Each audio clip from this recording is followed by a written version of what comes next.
शहर है अमन का यहाँ की फिजा है निराली, यहाँ पे सब शांति शांति है।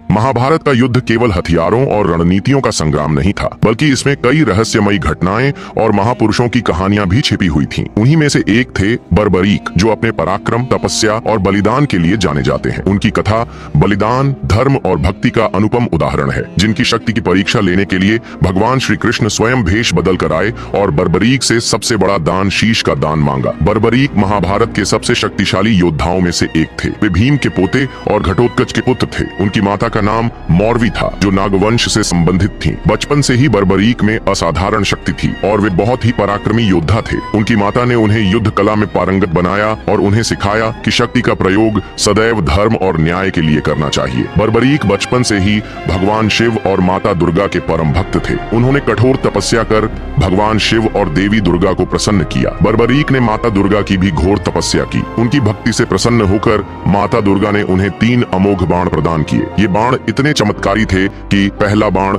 शत्रुओं को चिह्नित करता था, दूसरा बाण उन सभी चिह्नित शत्रुओं को नष्ट करने के लिए तैयार रहता था, तीसरा बाण उन शत्रुओं का संहार कर वापस तरकश में लौट आता था। इसलिए बर्बरीक को 3 बाणधारी कहा गया। उनकी यह शक्ति इतनी अद्भुत थी कि वे केवल एक बाण से पूरी सेना का संहार कर सकते थे। परंतु देवी माता ने कहा कि ये बाण सिर्फ एक ही धनुष से चलाया जा सकते हैं, वो है भगवान शिव का धनुष। जब बर्बरीक ने भगवान शिव की तपस्या की तो भगवान शिव ने प्रसन्न होकर उन्हें दिव्य धनुष प्रदान किया। यह धनुष इतना शक्तिशाली था कि इससे छोड़ा गया कोई भी बाण अचूक होता और निश्चित रूप से अपने लक्ष्य को भेदता था। जब महाभारत का युद्ध प्रारंभ होने वाला था तो बर्बरीक ने अपनी माता मौरवी से कहा कि वे इस महायुद्ध में भाग लेंगे। उनकी माता ने उनसे वचन लिया कि वे सदैव हारने वाले पक्ष का साथ देंगे। बर्बरीक जब कुरुक्षेत्र की ओर बढ़ रहे थे तब उन्होंने देखा कि युद्ध में दोनों पक्षों की विशाल सेनाएं आमने सामने थीं। पांडवों और कौरवों दोनों की सेनाएं शक्तिशाली थीं, लेकिन युद्ध का संतुलन कभी भी बदल सकता था। बर्बरीक की प्रतिज्ञा यह थी कि वे सदैव पराजित पक्ष का साथ देंगे, लेकिन इससे युद्ध की दिशा बार बार बदलती रहती और कोई भी पक्ष स्थायी रूप से विजयी नहीं हो सकता था। जब श्री कृष्ण को बर्बरीक की इस प्रतिज्ञा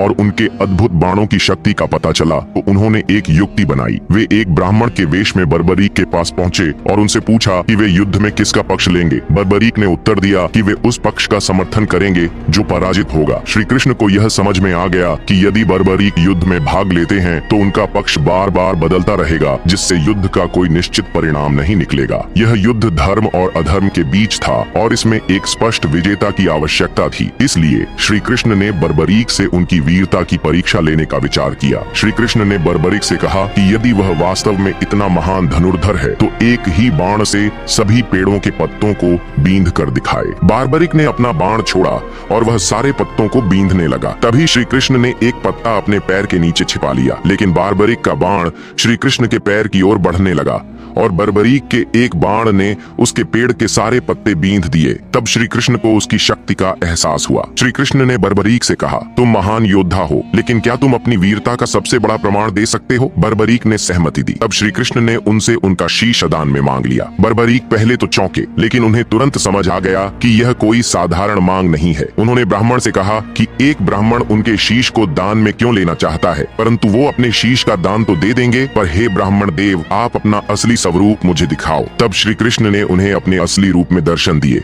और कहा, तुम्हारे 3 बाण इतने शक्तिशाली हैं कि तुम पूरे युद्ध को एक ही क्षण में समाप्त कर सकते हो, लेकिन यह युद्ध धर्म और अधर्म के बीच का संघर्ष है जिसे नियति के अनुसार चलने देना होगा। बर्बरीक ने बिना किसी संकोच के अपना शीश दान करने के लिए स्वीकृति दे दी। उन्होंने श्री कृष्ण से बस एक निवेदन किया कि वे पूरा महाभारत युद्ध देखना चाहते हैं। श्री कृष्ण ने उन्हें यह वरदान दिया कि आज तुमने सबसे बड़ा अपने शीश का दान दिया है, तो आज से मेरी सारी शक्तियां तुम में समाहित होंगी, और हे बर्बरीक, आज से तुम मेरे श्याम नाम भी जाने जाओगे और भक्त तुम्हें हारे का सहारा, 3 बाणधारी जैसे अनेक नामों से जानेंगे, और साथ में तुम्हारा शीश एक ऊंची पहाड़ी पर रखा जाएगा जहां से वे पूरे युद्ध को देख सकेंगे। महाभारत का युद्ध 18 दिनों तक चला और इसे इतिहास का सबसे विनाशकारी युद्ध माना जाता है। यह युद्ध धर्म और अधर्म के बीच कुरुक्षेत्र में लड़ा गया था। 18 दिनों के बाद जब युद्ध समाप्त समाप्त हुआ और पांडवों ने स्वयं को विजयी घोषित किया, तो श्री कृष्ण ने कहा कि असली विजेता कौन था, यह जानने के लिए बर्बरीक से पूछा जाना चाहिए।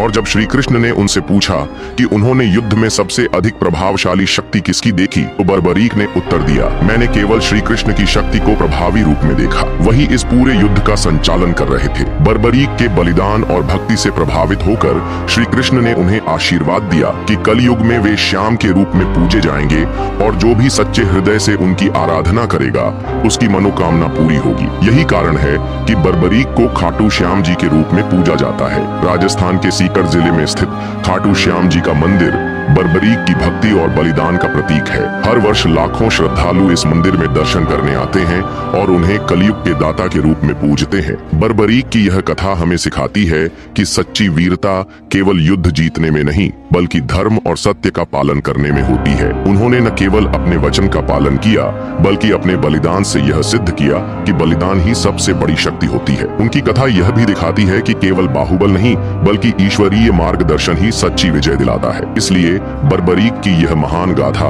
हमें धर्म, सत्य, त्याग और भक्ति का संदेश देती है।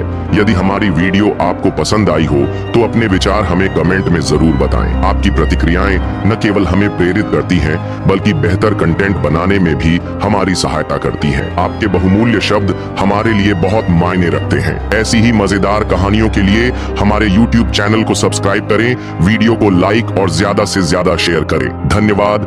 जय श्री श्याम।